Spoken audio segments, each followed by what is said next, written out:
नमस्कार। मैं आपकी शिक्षिका हूँ और आज मैं आपको भारत की उस महान, प्राचीन और गौरवशाली विरासत की यात्रा पर ले चलने जा रही हूँ, जो हजारों वर्षों से एक विशाल वट वृक्ष की तरह अडिग खड़ी हमें छाया, दिशा और जीवन मूल्य देती आ रही है। यहाँ वट वृक्ष यानी बैनियन ट्री का मतलब है एक ऐसा वृक्ष जिसकी जड़ें बहुत गहरी और शाखाएं बहुत दूर तक फैली होती हैं। ये यात्रा केवल इतिहास जानने की नहीं है, बल्कि हमारी पहचान, आइडेंटिटी, हमारी सोच, माइंडसेट और हमारी संस्कृति को समझने की यात्रा है। आइए इस व्याख्यान की शुरुआत उस ज्ञान की ज्योति से करते हैं जो हमारे अस्तित्व को आलोकित करती है और हमें सही गलत की पहचान देती है। भारतीय परंपरा में ज्ञान को कभी भी केवल किताबों या डिग्री तक सीमित नहीं माना गया, बल्कि इसे एक अमूल्य और अविनाशी विरासत के रूप में देखा गया है। हमारे शास्त्रों में एक वाइज सेइंग मिलता है जो ज्ञान के गुणों को बहुत गहराई से समझाता है। ज्ञान ऐसा धन है जिसे कोई चोर चुरा नहीं सकता, जिसे कोई शक्तिशाली राजा भी छीन नहीं सकता और जिसे खोने का कोई डर नहीं होता। सबसे महत्वपूर्ण बात यह है कि ज्ञान का कोई शारीरिक या मानसिक भार नहीं होता। ये हमें बोझिल नहीं बनाता, बल्कि सोच में हल्कापन, स्पष्टता और स्वतंत्रता देता है। ज्ञान की सबसे अनोखी विशेषता ये है कि आप इसे जितना बांटते हैं उतना ही ये बढ़ता है। ये खर्च करने से कम नहीं होता, बल्कि मल्टीप्लाई करता है। इसीलिए ज्ञान को हमारी सबसे बड़ी और रियल वेल्थ कहा गया है। अब जरा स्क्रीन पर दिख रहे इस अलौकिक खजाने के संदूक को ध्यान से देखिए। इससे निकलती हुई स्वर्णिम किरणें और भीतर रखे प्राचीन ग्रंथ ये संकेत देते हैं कि असली वैभव सोने चांदी में नहीं, बल्कि हमारे भीतर संचित ज्ञान में है। हमारी कल्चरल रूट्स जितनी गहरी होंगी, हमारा व्यक्तित्व रूपी वृक्ष उतना ही मजबूत और फलदायी होगा। तो विद्यार्थियों, ज्ञान के इस महत्व को समझने के बाद अब हम भारत की उसी संस्कृति को समझेंगे जिसे एक वट वृक्ष के रूपक से समझाया जाता है। भारत की संस्कृति की विशालता, स्थायित्व और जीवंतता को समझने के लिए वट वृक्ष से बेहतर उदाहरण कोई नहीं हो सकता। इस रूपक यानी मेटाफर के माध्यम से हम संस्कृति के 3 मुख्य अंग समझते हैं। जड़ें, ये हमारी सिंधु सरस्वती सभ्यता, प्राचीन इतिहास और मूल जीवन मूल्यों का प्रतीक है। जड़ें हमें हमारी पहचान से जोड़े रखती हैं। तना, ये हमारी अटूट परंपराएं हैं जो समय के झंझावात सहकर भी समाज को जोड़े रखती हैं। शाखाएं, ये हमारी कला, विज्ञान, दर्शन, धर्म और विचारों की विविधता को दर्शाती हैं, जो लगातार नई दिशाओं में विकसित हो रही हैं। चित्र में बने एरोज ध्यान से देखिए। रूट्स, अतीत; ट्रंक, एकता; ब्रांचेस, विविधता। ये वटवृक्ष हमें केवल पहचान नहीं देता, बल्कि आश्रय और सुरक्षा भी देता है। अब जब हमने संस्कृति की संरचना समझ ली है, तो आइए इसके सबसे प्राचीन फल वेदों की ओर बढ़ते हैं। जब विश्व के सबसे प्राचीन साहित्य की बात होती है, तो वेद सबसे पहले सामने आते हैं। वेद शब्द संस्कृत की विद धातु से बना है, जिसका अर्थ है जानना। वेद केवल धार्मिक ग्रंथ नहीं है, बल्कि मानव चिंतन के सबसे पुराने लिखित प्रमाण हैं। 4 मुख्य वेद हैं: ऋग्वेद, यजुर्वेद, सामवेद, अथर्ववेद। स्लाइड पर दिख रहे 4 प्राचीन पांडुलिपियां हमारी बौद्धिक विरासत के 4 स्तंभों का प्रतिनिधित्व करती हैं। वेद उस काल के मनुष्य की वैज्ञानिक, दार्शनिक और नैतिक सोच को दर्शाते हैं। अब प्रश्न ये है कि इतना विशाल ज्ञान बिना किताबों के कैसे सुरक्षित रहा? आइए मौखिक परंपरा को समझते हैं। प्राचीन भारत की शिक्षा प्रणाली आज भी विश्व के लिए आश्चर्य का विषय है। वेदों की रचना ऋषियों और ऋषिकाओं ने की। ये ज्ञान श्रुति यानी जो सुना जाए पर आधारित था। गुरु मंत्रों का शुद्ध उच्चारण करते थे और शिष्य उन्हें मेमोरी के माध्यम से याद करते थे। हजारों वर्षों तक ये ज्ञान बिना लिखे केवल ओरल ट्रेडिशन से आगे बढ़ता रहा। आश्रम में गुरु शिष्य की ये व्यवस्था डिसिप्लिन और फोकस का प्रतीक है। अनुशासन और स्मृति ही ज्ञान को अमर बनाते हैं। अब आइए वेदों के भीतर छिपे दार्शनिक विचारों को समझते हैं। वैदिक ऋषियों का दृष्टिकोण अत्यंत साइंटिफिक और नेचर सेंट्रिक था। प्रकृति की शक्तियों को देवताओं के रूप में पूजा गया। इंद्र, रेन एंड थंडर; अग्नि, fire; Varun, water; Usha, don. लेकिन इसके पीछे एक गहरा दर्शन था। एकम सत विप्रा बहुधा वदंती, अर्थात सत्य एक है, नाम अनेक हैं। Truth is one, paths are many. ऊर्जा का प्रवाह अलग अलग देवताओं से होकर अंततः वन ट्रूथ में विलीन होता दिखाया गया है। रास्ते अलग हो सकते हैं, लेकिन लक्ष्य एक ही होता है। वैदिक समाज सामूहिकता और सहभागिता पर आधारित था। लोग जन या ग्रुप में रहते थे। निर्णय सभा और समिति में लिए जाते थे। जीवन का मूल मंत्र था संगच्छध्वम संवदध्वम मनांसी जानताम, अर्थात साथ चलो, साथ बोलो, मन एक रखो। कोऑपरेशन और डायलॉग किसी भी समाज की फाउंडेशन होते हैं। उपनिषद भारतीय दर्शन का शिखर है। उपनिषद का अर्थ है गुरु के पास बैठकर ज्ञान प्राप्त करना। यहाँ आत्मा, सेल्फ और ब्रह्म, ब्रह्मांड के संबंध को समझाया गया है। हम और ब्रह्मांड अलग नहीं है, ये यूनिवर्सल ब्रदरहुड का सिद्धांत है। विद्यार्थियों, भारतीय ज्ञान परंपरा की एक बहुत बड़ी विशेषता ये रही है कि यहाँ सबसे कठिन दार्शनिक सत्य भी कहानियों के माध्यम से सरल बना दिए गए। उपनिषदों में कई ऐसी कथाएं मिलती हैं जो हमें ये सिखाती हैं कि ज्ञान कभी बिना प्रश्न पूछे प्राप्त नहीं होता। पहली कथा है श्वेतकेतु और बीज की कहानी। श्वेतकेतु के पिता उसे एक छोटा सा बीज दिखाकर समझाते हैं कि इस नन्हे से बीज में एक विशाल वृक्ष छिपा होता है जो आंखों से दिखाई नहीं देता।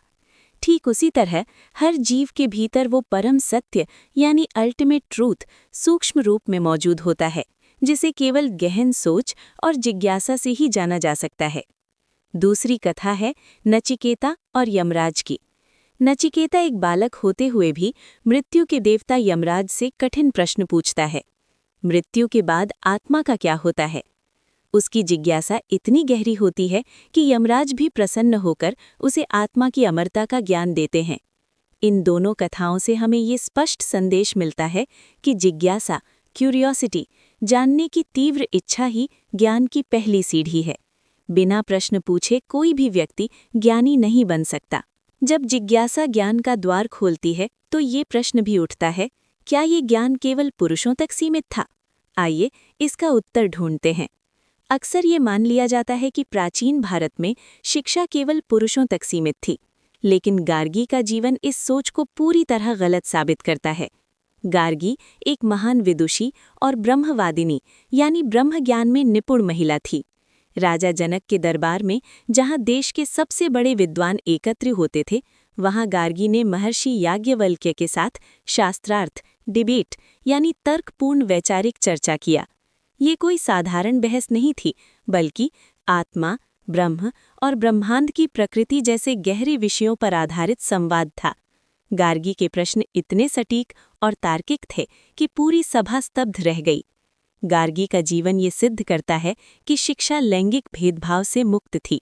ज्ञान पर किसी एक वर्ग या लिंग का अधिकार नहीं है। जब समाज में ऐसे गहन प्रश्न उठने लगते हैं तो परिवर्तन स्वाभाविक हो जाता है। आइए अब उस परिवर्तन के दौर को समझते हैं। लगभग 2500 वर्ष पूर्व भारत का समाज एक बड़े वैचारिक परिवर्तन यानी आइडियोलॉजिकल चेंज के दौर से गुजर रहा था। इस समय समाज में कर्मकांड बढ़ गए थे और आम व्यक्ति दुख, बीमारी, बुढ़ापे और मृत्यु से परेशान था। लोग ये सोचने लगे थे कि जीवन का वास्तविक उद्देश्य क्या है, दुख से मुक्ति कैसे मिले। इसी मानसिक मंथन से एक वैचारिक क्रांति या आइडियोलॉजिकल रेवोल्यूशन, सोच में बड़ा बदलाव हुई और इसी क्रांति से दो महान दर्शनों का जन्म हुआ, बौद्ध दर्शन, जैन दर्शन। ये कालखंड हमें सिखाता है कि जब समाज सवाल पूछने लगता है तभी नए विचार जन्म लेते हैं। इन नए विचारों में सबसे पहले हम उस महापुरुष को समझते हैं जिन्होंने करुणा का मार्ग दिखाया, भगवान बुद्ध। भगवान बुद्ध का जीवन ये दिखाता है कि राजसी वैभव छोड़कर भी सत्य पाया जा सकता है। लुम्बिनी में जन्मे राजकुमार सिद्धार्थ ने जब पहली बार बीमारी, बुढ़ापा और मृत्यु को देखा तो उनके मन में गहरे प्रश्न उठे। 29 वर्ष की आयु में उन्होंने राजमहल छोड़ दिया और सत्य की खोज में निकल पड़े। बोधगया में कठोर तपस्या के बाद उन्हें ज्ञान प्राप्त हुआ और वे बुद्ध कहलाए। बुद्ध का अर्थ है द अवेकेंड वन यानी जागृत व्यक्ति। बुद्ध का संदेश स्पष्ट है, सच्ची शांति बाहर की वस्तुओं में नहीं बल्कि भीतर की समझ और करुणा में है। बुद्ध ने ज्ञान प्राप्त करने के बाद क्या सिखाया? आइए उनकी शिक्षाओं को समझते हैं।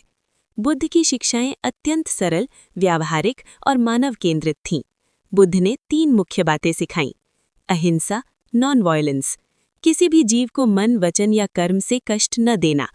करुणा, कंपैशन, दूसरों के दुख को समझना, हर प्राणी के प्रति सहानुभूति रखना।